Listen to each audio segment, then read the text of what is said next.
Welcome back, guys. So King and Queen of the Ring is right around the corner. I know I'm kind of late on this, but just remember, I work full time. I don't do YouTube full time. If all of you subscribe to my channel and watch all my videos, then I'd probably be able to do this full time, but I still have to work. So King of the Ring, I've just got some notes on my phone. That's the only reason I'm looking here.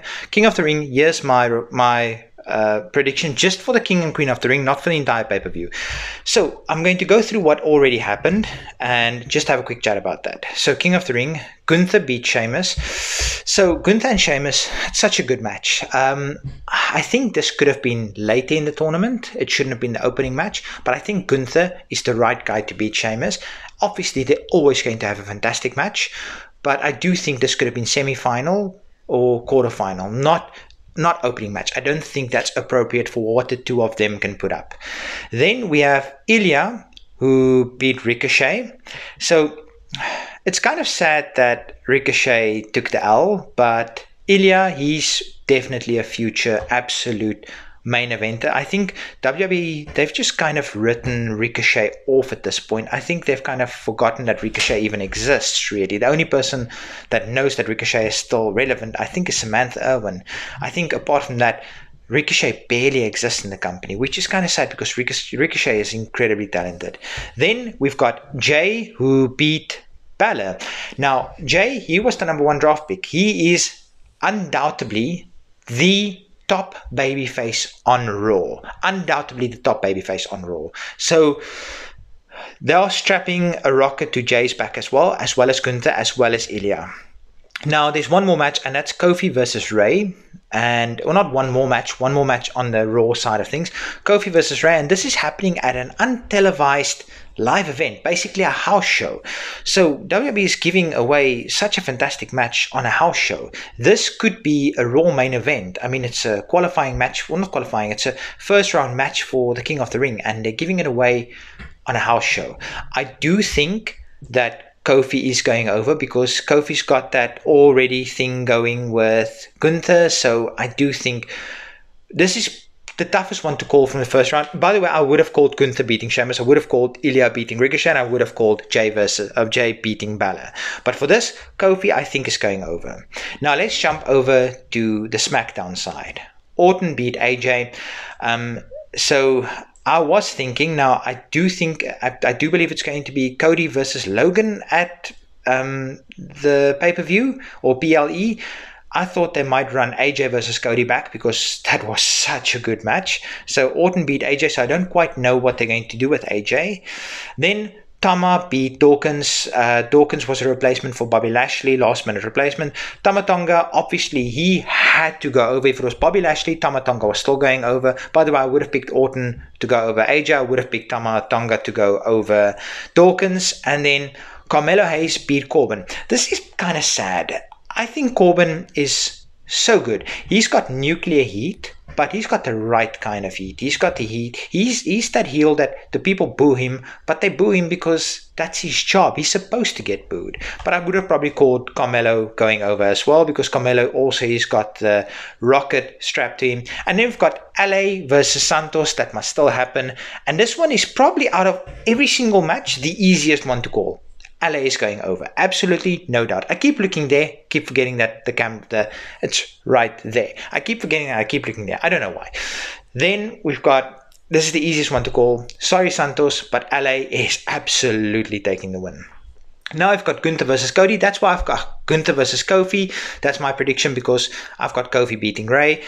It just makes sense because Gunther and Kofi, they've got an already made storyline. And I do think Gunther's going over. I think Gunther's going deep in this tournament. And then we've got Ilya versus Jay. So this one is also tough. I would love it if Ilya takes the win, but Jay is the #1 babyface on Raw. Gunther's the #1 heel on Raw. So it just makes sense for the #1 babyface to face the #1 heel in the semifinals. So I think Jay is going over Ilya. Now on the SmackDown side of things, it's Tama Tonga versus LA Knight. I would love if LA Knight goes over. I mean, Tama Tonga goes over because he needs it more at the moment. But I do think LA is going deep in this tournament. And then we've got, that's of course if my prediction of LA versus Santos is right. But I'm booking it based on my prediction. Then we've got Carmelo versus Orton. And I do think This is a tough one to call, but I do think Orton's at that time in his career when he can put younger guys over. So I think putting Carmella over is something Orton should absolutely do here. So then we're left with LA versus Carmelo, and we're left with Gunther versus Jay. Gunther versus Jay is going to absolutely tear the house down, but Gunther is going over. And then we've got Carmelo versus LA, and LA is going over, setting up LA Knight versus Gunther for the finals. And absolutely, I've got no doubt about it, Gunther is our future King of the Ring. No doubt about it. Now looking at the women's side, not a lot of matches have already happened. Io beat Natalya. Natalya, unfortunately, she's just that utility player that you can slot in anywhere and anybody can just beat her at any time. That's unfortunate. I love Natalya, but unfortunately, that's just her role. And Lyra beat Dakota. So actually, quite a few women's matches have already happened, but not all on the one side of the bracket. You'll see what I mean. Lyra beat Dakota. This is unfortunate because I do think Dakota is a potential future world champion, but WWE obviously also wants to push Lyra very strong. And Stark beat Ivy. Zoe Stark is being pushed so hard, and she well deserved. Then we've got Baszler versus Vega. This one is tough to call. Should they push Queen Vega a little bit deeper so she can kind of defend her crown? It's an all married mate storyline. WWE has kind of forgotten that Shayna Baszler even exists and how tough the Queen of Spades really could be. So I'm going to take a huge gamble and say Zelina is going a little bit deeper with her crown. So I'm saying Zelina. I'm probably wrong with this one, but I'm just going with my gut. Then on the other side, we've got Bianca Belair that beat Candice LeRae. What a good match.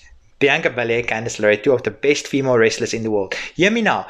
Candice LeRae is so underrated. She's one of the best female wrestlers in the entire world, if you look at pure wrestling ability. Then we've got Jade Cargill that beat Piper Niven, and there was the whole Jade Cargill, Bianca Belair posing thing with their titles. It was kind of a cool moment. Then Nia beat Naomi, and then we've got Mission versus Tiffy. Nia versus Naomi was a throwaway match. I mean, it's not much. And I do think Mission versus Tiffy Stratton is absolutely taking this win.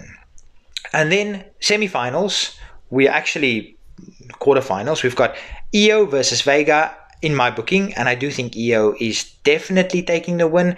And we've got Lyra versus Stark. This one is a toss-up. I'm just going to go for Zoe Stark. I think the story makes more sense for Stark versus Io than Lyra versus Io, but that's just my opinion. Here's where it gets a little bit complicated. We've got Jade Cargill versus Nia and Belair versus Tiffy. Now, Jade and Bianca will eventually break up, but is it too soon? Absolutely. Cargill still needs to learn so much from Bianca. So there's a couple of things that can happen here. Either Jade goes over Nia and then Tiffy beats Belair, because they're not going to have the semifinals Bianca Belair versus Jade Cargill. That's just not happening. Or Nia wins and Belair beats Tiffy, and Belair then kind of fights for her friend's honor or something like that. Or alternatively, we can just have Nia and Tiffy go over. Honestly, this one is very tough to call. I think WWE is going to try and keep Jade Cargill strong, so I think Jade Cargill is going over. And I'm just going to say it. I think it's Tiffy time. I think Tiffy needs to go over.